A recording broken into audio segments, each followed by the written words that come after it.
exactly what I expected. So, anybody up for it? Yes, sir. Just wondering, what is the weirdest question a fan or even a co-worker ever asked of you? The weirdest question I've ever been asked. I don't know. I have terrible memory. So I'm trying to figure anything that was so weird that it made an impression. No, I don't know. Sorry. I have no good answer for that. I could just say that is the weirdest one, but I'm sure there are weirder ones. I just don't remember anything offhand. Thank you very much. Okay, thank you. We now come here from Copenhagen. And I'm wondering how many of your stories are, you do these huge arcs, but also leave room for improvisation. Like my favorite batch of stories are the Hellboy in Mexico ones. I hear were inspired by this one beautiful illustration that you did for the Hellboy companion, the Hellboy and the wrestler, and a lot of stories are sprung out of that. Yeah, the nice thing about what I've been able to do is, bouncing back and forth in time. How are you doing? I've bounced back and forth in time for the Hellboy stuff, so I've got a lot of room to go back and insert stories. So in a lot of places, I did something like that. I had that one drawing of Hellboy in Mexico, which I just happened to put a date on it, 1956. And I can't remember exactly why I decided to finally do a story with Hellboy and Mexican wrestlers. But certainly when I did that story, I didn't expect to do a bunch of them. But it's same with characters you introduce. Some characters you introduce, you do a story with them and they're done. And some things you think you're done, but as soon as you finish the one thing, you start going, oh yeah, then this happens, and then this happens. It only takes 10 seconds to make up a story. You just kind of go, oh, what if this guy walked around the corner and ran into this? And sometimes maybe that's as much as you'll think about it. And other times, you go to bed that night and your brain just keeps making up other stuff. Or, in the shower, 90% of my plotting is done in the shower. We just kind of go, oh, well, how did you think about this? Or what if somebody said this? What if somebody said that? And these things sometimes snowball. So, I've had the opportunity for 25 years really just to let any of this stuff happen. I never really had a gigantic plan for, Hellboy's life. So even now, there are gigantic stretches of Hellboy's life that we're not really sure what he did during these particular times. As we do more stories, his life fills out more. And when we did the Hellboy companion book, I did do a quick sort of overview of his life where we put in that he'd been in Mexico for 6 months. So we have a skeleton, but there's still gigantic room to do stories. We realized that with H-Sapien, the H-Sapien character, we know almost nothing. There are almost no stories about him when he was first at the BPRD.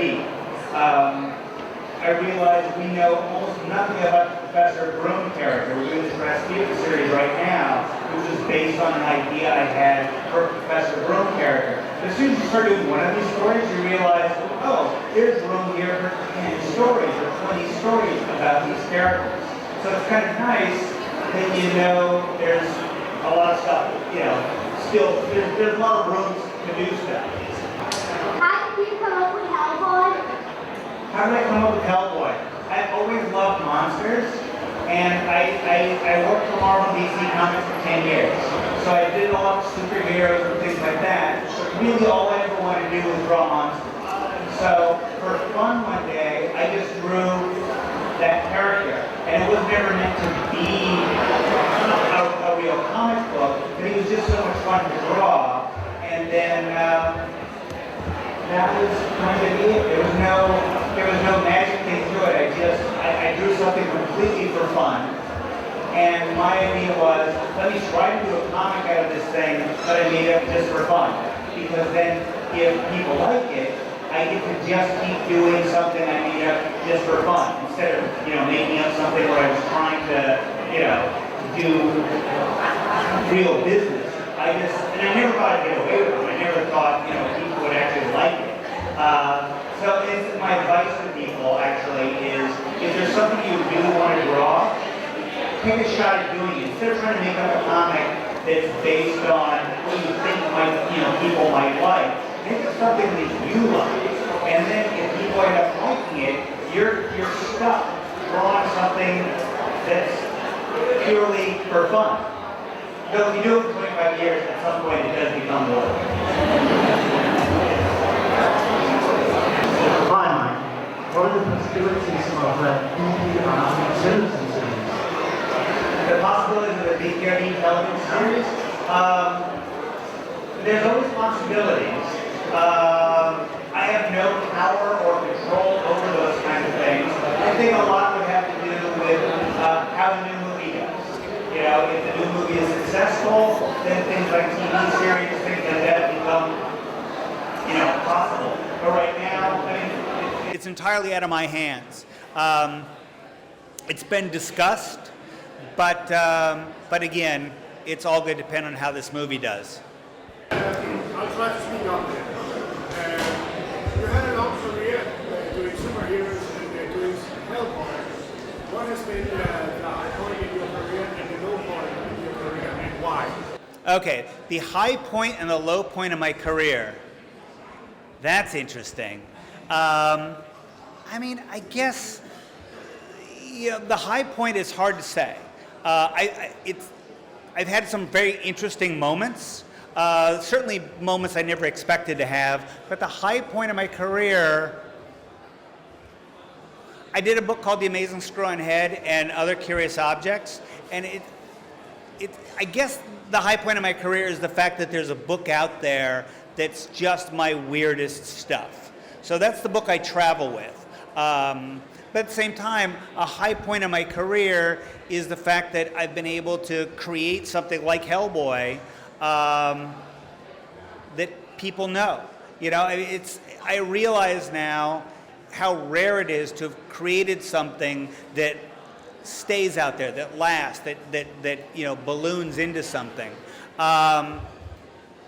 So it's hard to say. There's no one moment I can point to and say, oh, that was it. So my career seems to be, at least the last 25 years, made of high points. Low points are of my career. The first 10 years of my career was like a low point. It's just, I was terrible. It was terrifying at the beginning because I didn't know how to do anything but draw.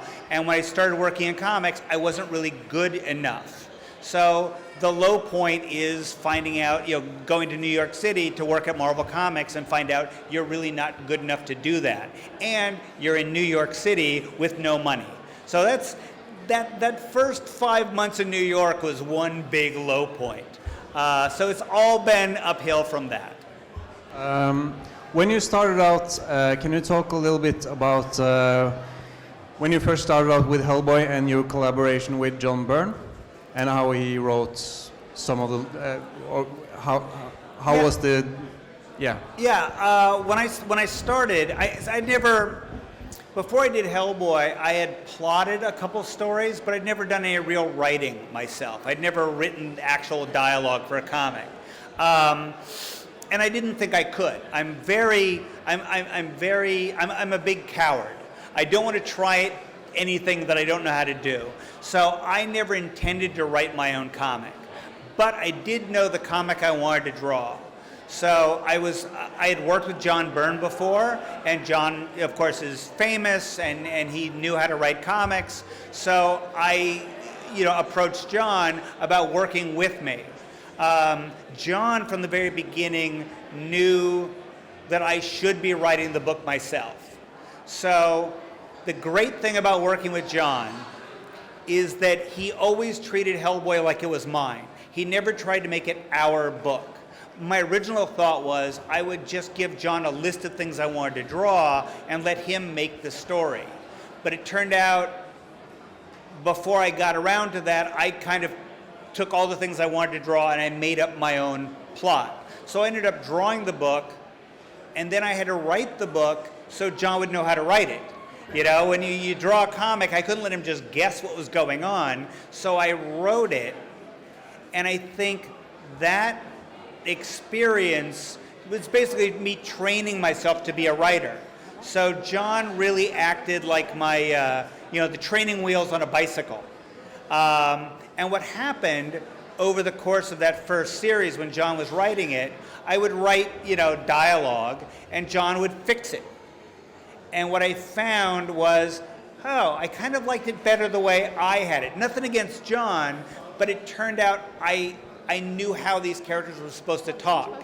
And John didn't, because they were my characters. So I was very, very fortunate to work with John and have John really be there just to help me out. So when we finished that first series, John said, "Kid, you're on your own." We never had a big falling out or anything like that. He was just there to help me out, and I can never thank him enough. And you don't hear too many good John Byrne stories, so that's mine. And that's it. Well, I have a question over here from All right. one of the biggest comics fans in Denmark, and he was wondering what it was like to work on BPRD as opposed to Hellboy. What was it like to work on BPRD as opposed to Hellboy? It was a lot easier because I mostly didn't do it. It's always easier when you're working on a book that you don't actually write or draw. Then you just tell somebody on the phone some ideas and let them do all the hard work. The truth is, when I created Hellboy, I thought I was going to do a team book because I didn't really know who Hellboy was, and he wasn't really. I guess he was kind of the focus of the book. The original series was going to be the name of a team. I just couldn't come up with a team name. So the only name I'd ever come up with was Hellboy, so that ended up being the title of the book. And then as that first series went along, I realized Hellboy was really interesting to me, and the other characters, I had ideas about the other characters, but there was really no room for them in the book. So they kind of got shoved off to the side till we came up with the idea of, well, let's see if we can do a BPRD series. But my big idea on BPRD was get Guy Davis, because he was the best creature artist I knew. He could draw anything. He was super fast. He's like a dream come true for a collaborator. And we tried out a couple different writers at the very beginning, and then I wrote one myself. And then John Arcudi and I had been friends for years, and he was having a hard time at DC because he would come up with weird stuff he wanted to do and DC wouldn't let him. And I'd say, "Oh, you could do any of that stuff on my book." So as soon as John came on board, I think there was one series that we kind of collaborated. We actually sat down at lunch and worked on a story together. But after that, I just got out of his way. My feeling about collaboration, as much as possible, is I want to let the writer do what he does. There's a certain direction for this series. There's certain ideas I've come up with for these particular characters, but for the most part, if a writer's enthusiastic about what they want to do, I want to get out of their way. I want them to feel like they're doing their own book, because you're going to do your best work if you feel like somebody's not looking over your shoulder saying, "Oh, but make this guy say this and make this guy say that." And John, of the people I've worked with, fortunately I trust John, and he's great. Because John, I would occasionally ask him, "Are you going to do this?" Or, "We talked about this idea," or, "Are you going to work this idea in there?" And he goes, yeah, don't worry, I've got it covered. I'm a big one on explaining everything, and John's just like, yeah, I know what I'm doing. Go back to doing what you're doing. Leave me alone, which is great because I trust him. So it's been very easy and pleasant and a wonderful surprise for me to get to read a book that mostly my contribution has been like rambling phone conversations about the direction of a book and not about the specifics of the character. So yeah, that book is what it is because of what John Arcudi did, and Peter Steiberg, who's over there someplace. This is maybe a strange question. What's the secret of spotting black? The secret of spotting black. That's an easy one. That's my style, if you want to call what I do having a style, is almost entirely based on the fact that there was a whole bunch of stuff I didn't want to draw. So you learn that if you just, didn't want to draw the guy's feet, or you couldn't figure out how to draw the guy's feet, then make his legs black and then connect them to the ground with a big shadow. A lot of this, comes from looking at paint. I'm more influenced by painters than I am cartoonists.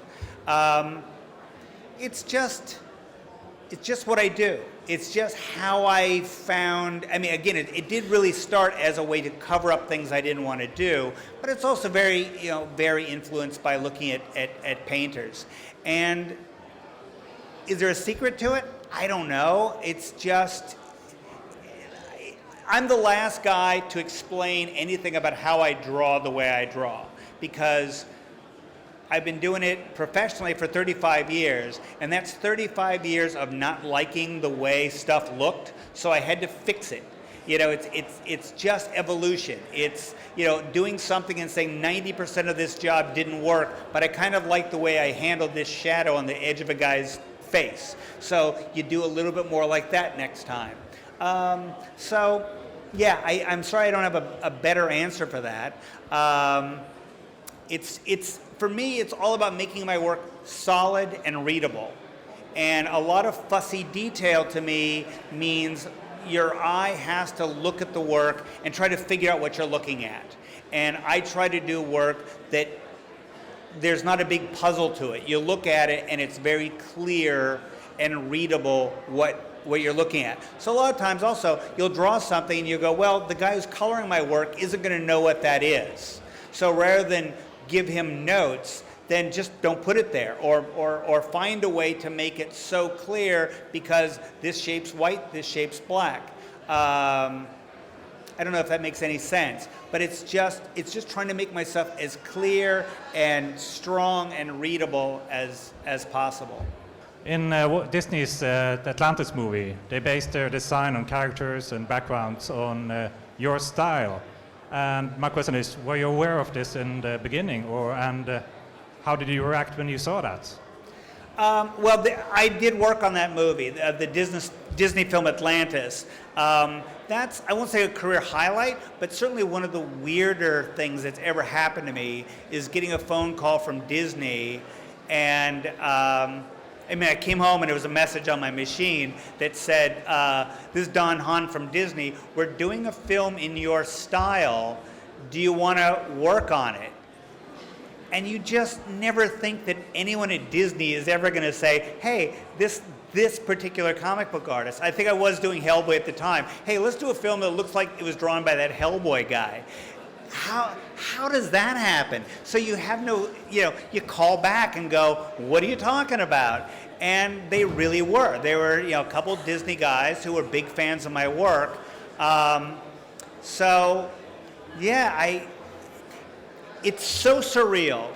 It's weird anyway to be a Disney feature animation because it's full of genius artists and there's brilliant artwork all over the place. And you're walking down the hallway and here's all this concept art for Tarzan. It's just like amazing stuff. And in the middle of all this stuff, you come to enlargements of my comic book pages with diagrams laid over them of how to draw like me. Or, what I do and what I don't do in terms that even I didn't understand. Because I just demonstrated, I don't know how to explain what I do. But there were guys up at Disney whose job was to explain to other guys how to draw like me. So it was so bizarre. And they did an amazing job of doing a lot of stuff that looks like I designed it, but I didn't. I did do some design work. I did quite a bit of work on the actual design for the city of Atlantis, but I ended up, and I really thought I was scamming these guys. Because, you know, when you do comics, you get paid by the page. But here, this is the first time ever where I was getting paid by the hour.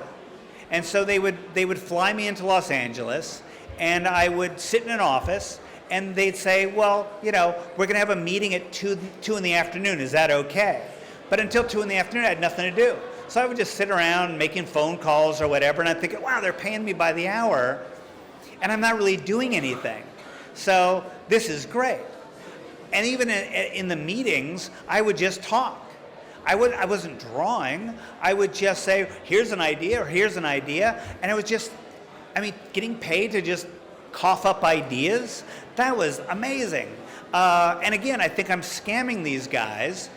And then one day, we had already come up with this like rough idea that there would be these ruins and there were going to be these, I think I had done a drawing of these kind of like big stone fish that were just statues, that like plants growing over the top of them.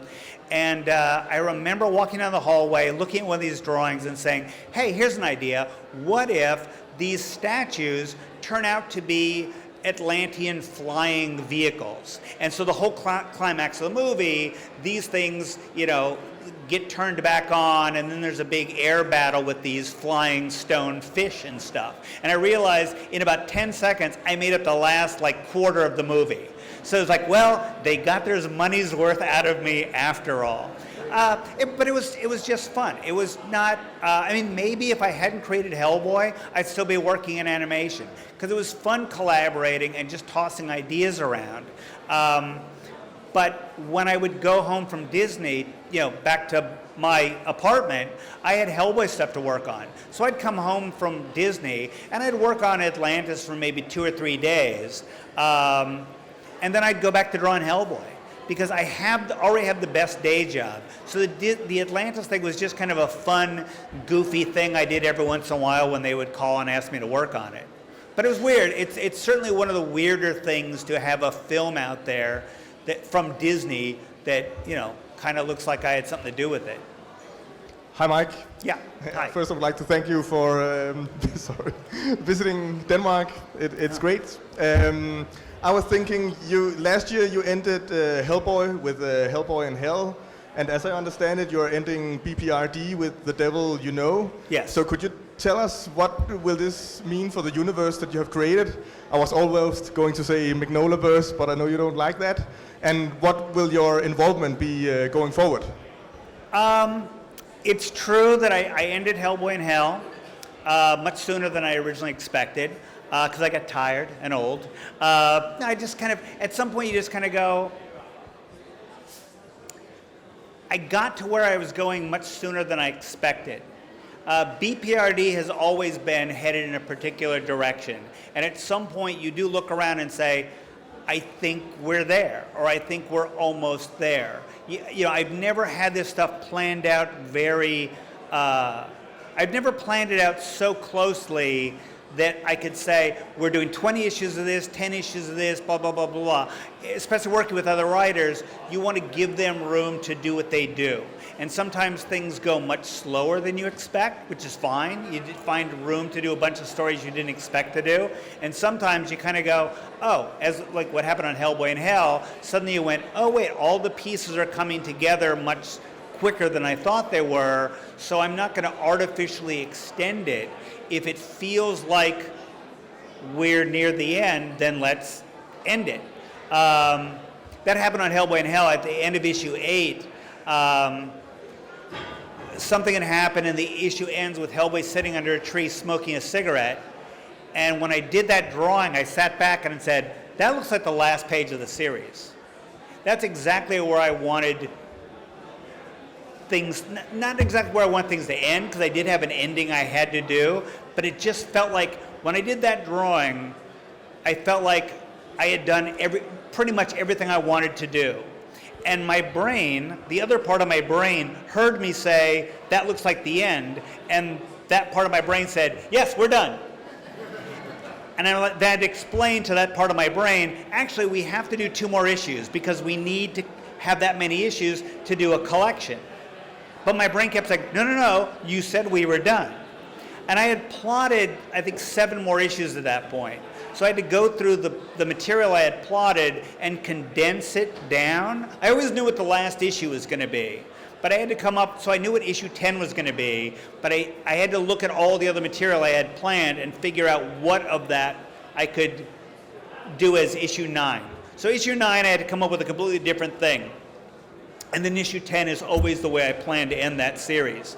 And you know, for me, part of it is, you know, I mean, 25 years of doing Hellboy, I finally got to the point where I said, I think I'm happy with what I've done, and I think I've kind of done enough. Doesn't mean I'll never draw the character again, but I felt like I had done everything. I didn't want to overstay my welcome. And BPRD, yes, it's just gotten to where it's going. I can't tell you how it's going to end, though I know. As far as what does that mean about the world, the beauty of what we've created here is there's so much room to tell stories set in the past. We've started doing a Hellboy, I don't know if it's published here or not, Hellboy and the BPRD, which started in like 1952, and every arc of that book will be a year. So maybe it'll be one big story, or maybe it'll be 3 or 4 different stories, but you know, we're on, I think, BPRD, Hellboy and the BPRD 1954, and so there's a lot of room there to do more stories. As I was saying before, you know, we don't have stories set in World War II with Professor Broom. There's room to do those. We don't have there's room for more Abe Sapien stories. There's my Victorian occult detective character. There's Lobster Johnson. There's so much room to do stuff. There's stuff that we haven't even made up yet that will fit into that world. So what is ideal for me, what would be ideal for me, is to continue to do stories set in this world I created, you know, in various different time periods. I mean, I could do a book about cavemen, you know, set in the Mignola world, because there's so much mythology and stuff for us to play with. So, I mean, who knows? If suddenly people don't want to buy it, maybe it all goes away. If people still want to buy it, I hope they still want to buy it. I hope they want to buy specifically my Victorian occult detective character, because I love that time period so much. And we've planned a lot of stories. So yeah, even when BPRD ends, it's not like we shut off the lights and the whole thing's over. Your time split between actual creative work and promotional and ancillary work that comes with that? Your feelings on that? Yeah, you know, I'm pretty lucky. Most of my day is still spent doing the real creative work. More and more, as there are more books that I'm not directly involved in, it does mean I dread getting up in the morning and looking at my emails, you know, because then I have to approve this, or I have to approve that, or, you know, which logo color do you like better for this book or that book? So there's a couple hours of that, and then with the movie going on, there's emails from the, you know, the production where they, you know, can you write us a magic spell for this scene or that scene? I mean, it's not terrible stuff. It's certainly not a terrible problem, but I want to be at the drawing table. I want to be doing that. That to me is the fun part.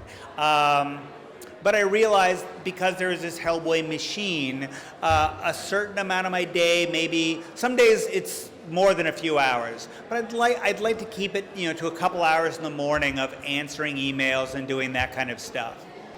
I just wondered, how did you come across Hans Christian Andersen and his fairy tales? I mean, the Steadfast Tin Soldier is a Hans Christian Andersen character, is he not? And there's some Hans Christian Andersen stuff in Hellboy and The Last Wish.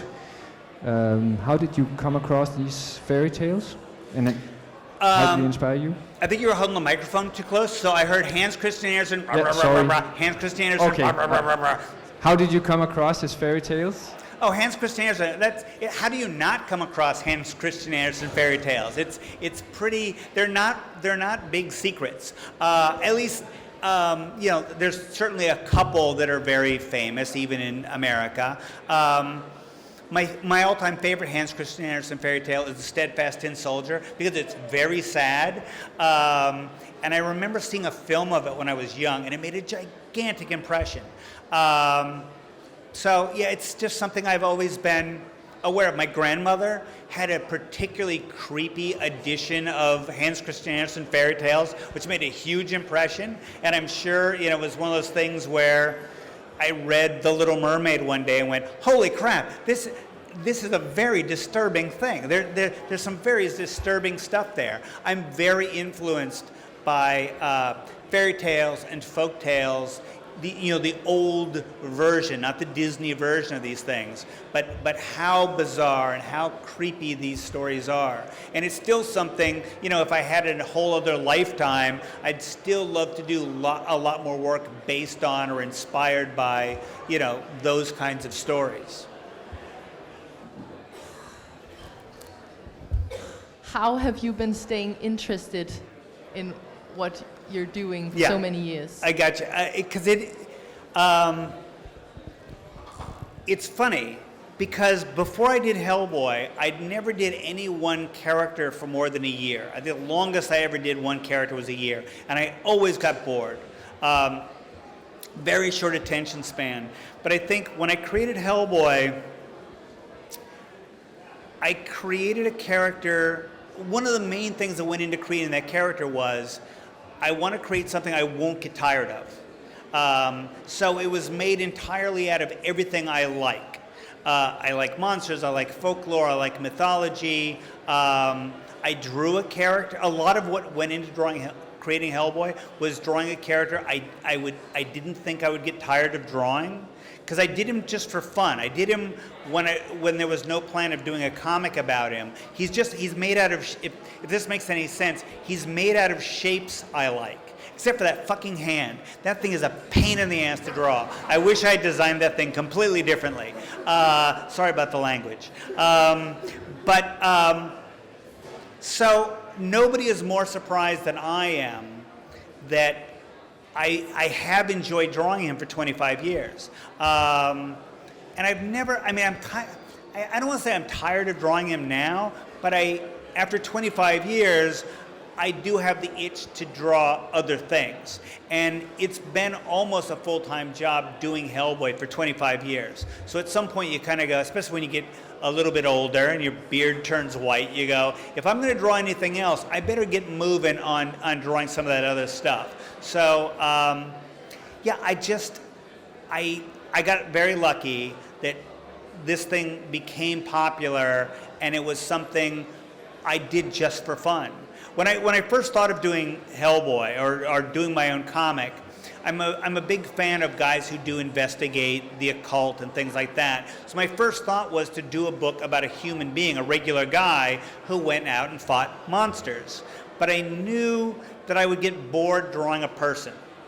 So yeah, there was a certain amount of thought. Even though I didn't think anybody would buy Hellboy. I didn't think it would be popular. I certainly didn't think I'd do it for 25 years. But a lot of what went into Hellboy is, if on the off chance it's successful, is it something that I could not get bored doing? So I don't know.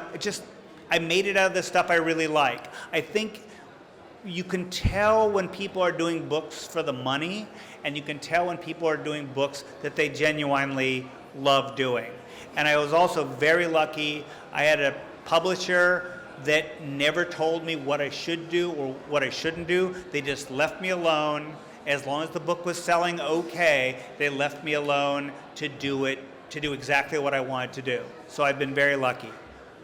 Hi. Hello. I'm going to assume that there at some point has been some people that really didn't like the occult themes in your work.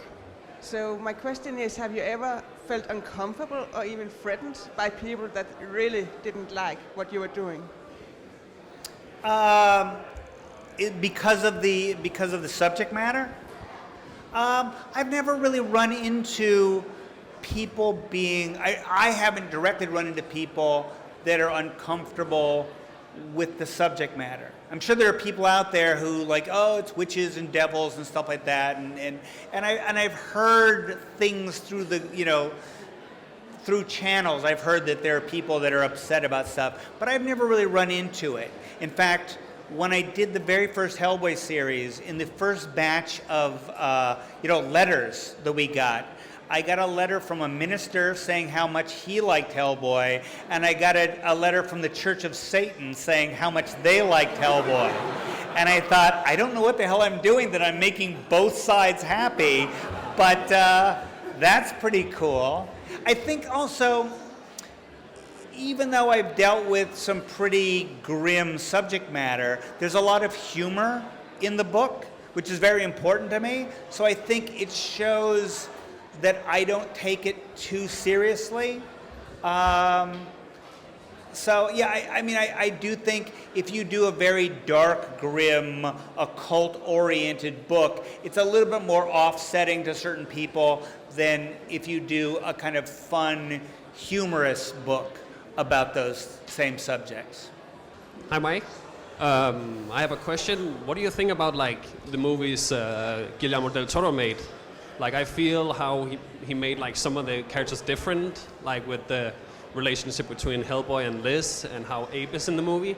How do you feel about those changes, and just in general also, if you see forward to the new movie that's coming out? How do I feel about the movies? Well, that's a whole other subject. Some bits I like more than others.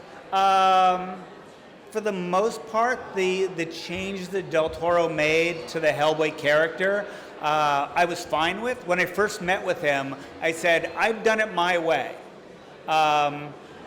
What's important to me is, kind of like what I was saying with John Arcudi and writing the BPRD, I don't want to tell you what to do. And actually with Del Toro, you can't tell him what to do. He's going to do what he's going to do no matter what. So, I didn't have a huge problem with the Hellboy-Liz relationship. I wasn't crazy about when she became pregnant with twins and stuff like that. He kind of lost me, with that stuff. But I was fine with it. Certainly the first movie I like better than the second movie. I think the first movie is more a collaboration between Del Toro and I, and the second movie, no matter what I begged him to do, he was going to do what he was going to do. Part of my problem with the second movie is he and I came up with an original story for the second movie, and then he radically changed it. The second movie that he and I came up with was much darker. And it didn't have gold robots in it. Those caught me by surprise.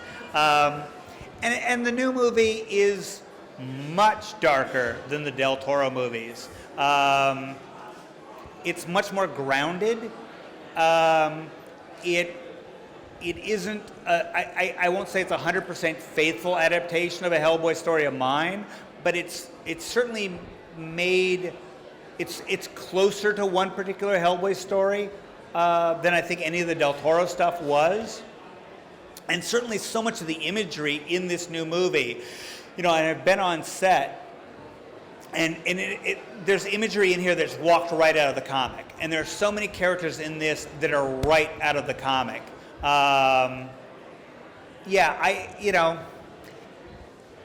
It's never going to be 100% me. I do the comic.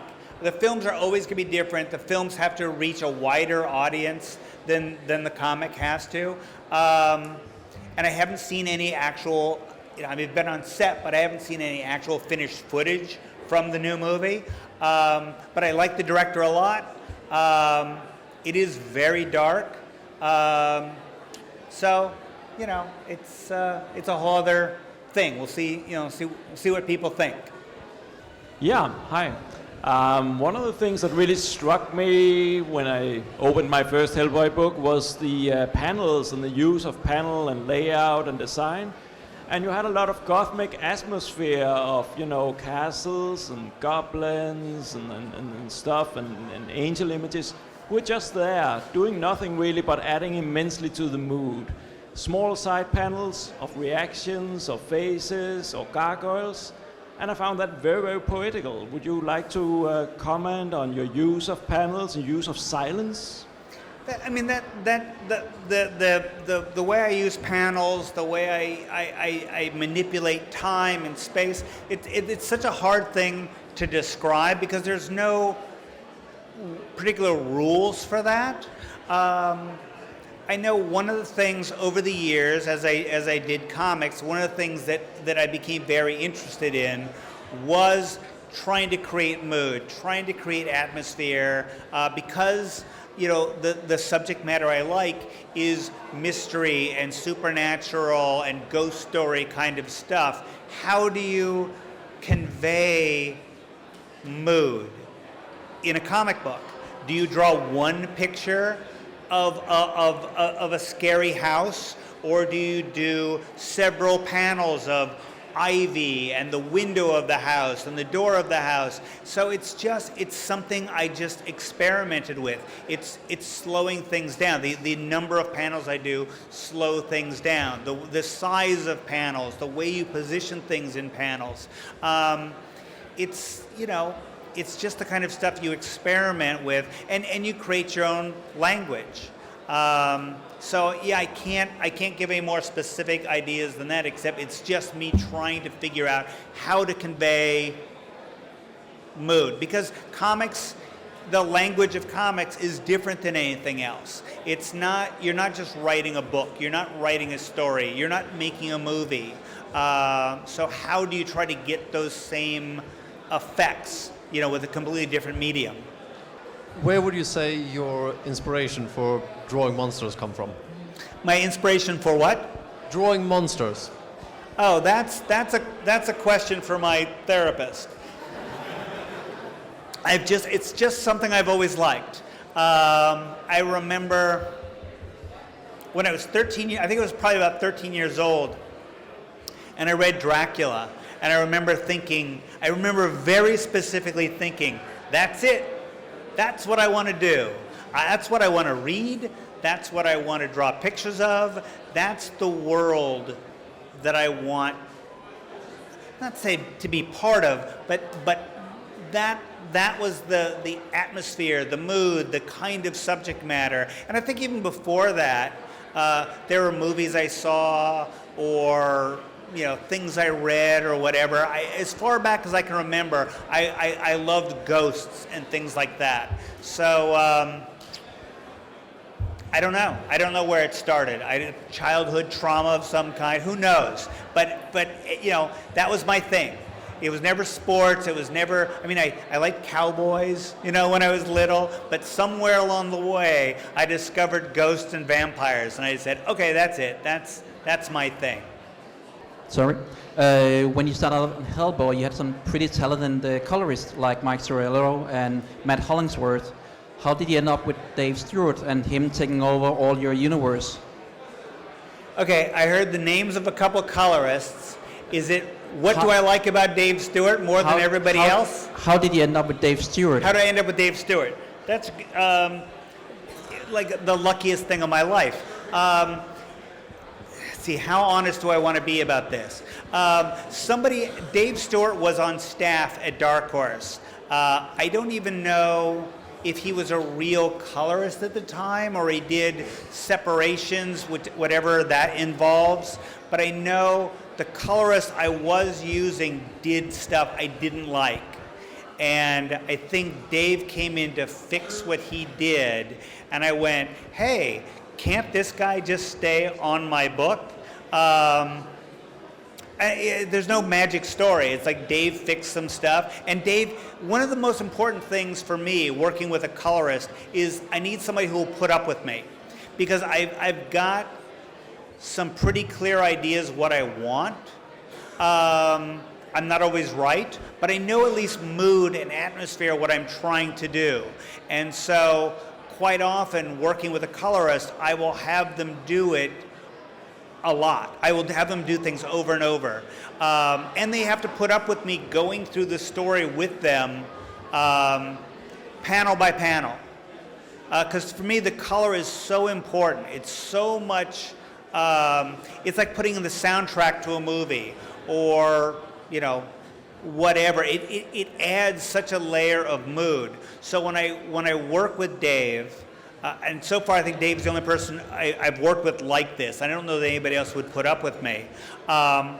It'll be, you know, this panel is cool, and then this panel, you know, panel 2 relates to panel 3, but then panel 4 is warmer, and then panel 5, it's all about manipulating the storytelling. There's very little stuff in my comics that's just colored because, oh yeah, sky's blue.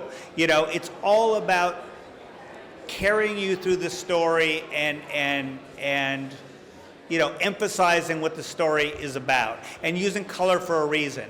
Nothing against Mark Chiarello, he's a great colorist, but when we worked on the first Hellboy series, I knew the end of the series, everything catches fire. So at the end of, I don't know, one of the issues, issue 3 I think, there was some big special effect thing. And I remember saying to Mark, it's some kind of magic effect. Make it any color except yellow, because I was saving yellow for this gigantic fire sequence at the end of the series. And if he did this big yellow thing at, you know, the beginning of issue 3, it was going to take away from where we were going at the end of the story. And sure enough, he colored it yellow. And I called him up and I said, it can't be yellow. He goes, yeah, but graphically against the blue background, the yellow works great. I go, yes, that's true.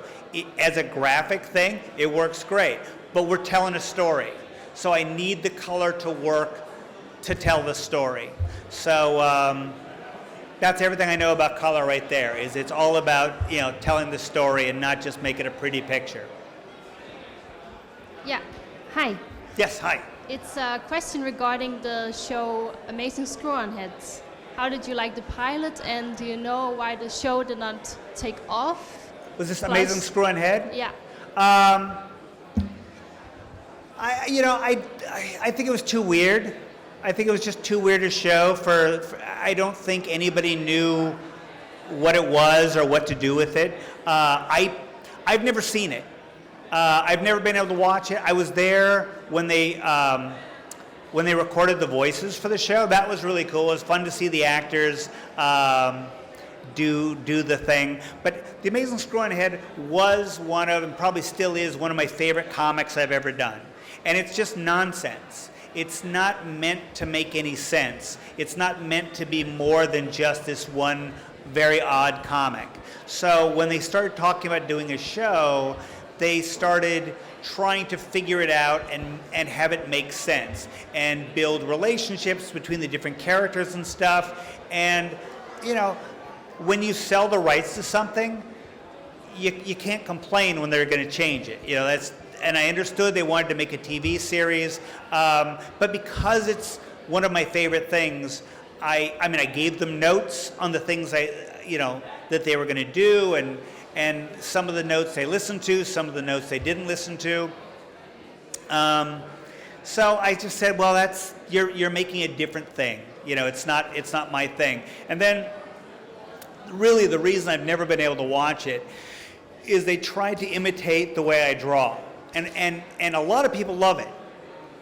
And a lot of people think they nailed my style, you know, very well. But when I see it, all I can see is what they did wrong. If it were done in a completely different style, maybe I could watch it, you know. But when I see it, all I see is a bad version of me. So it's cool that it's out there. One of the good things about the show is, you know, because it was released on DVD, so many people over the years started coming up to me saying, oh, I really like The Amazing Screw-On Head. And I would say, oh, thanks, it's one of my favorite comics. And they would say, oh, there's a comic? So I realized this show, more people were seeing the show than were seeing the comic. So that forced me to go and do some more stories so we could put it out as a book, because it is, again, it is some of my favorite work. I want it in print. I want it out there. But the show, I think my idea for what that thing is was so weird. I just don't think there was any way I could make them understand what the show should be. Hello. Hello. I was wondering if there are any comic books that you've ever enjoyed reading. Any comics I have? Any comic books that you have enjoyed reading?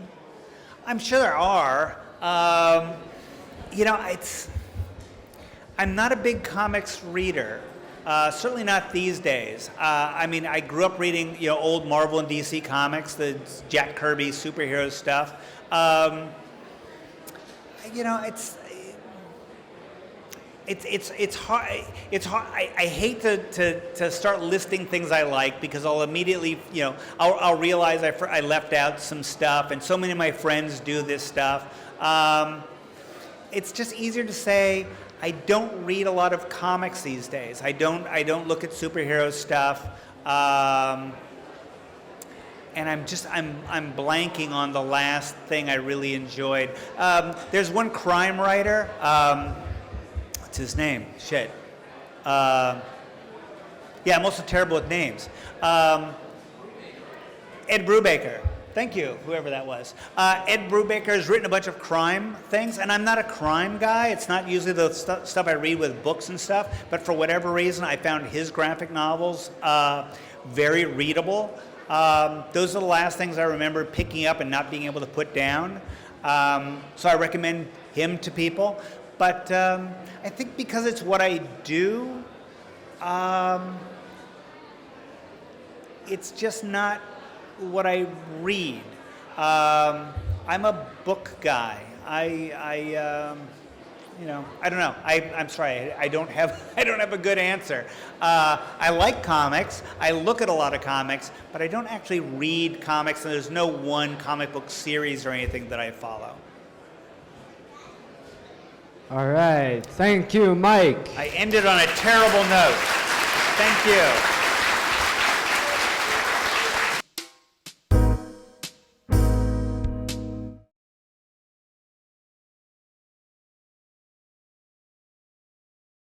I'm Charlie Adlard and you're watching Art Bubble TV.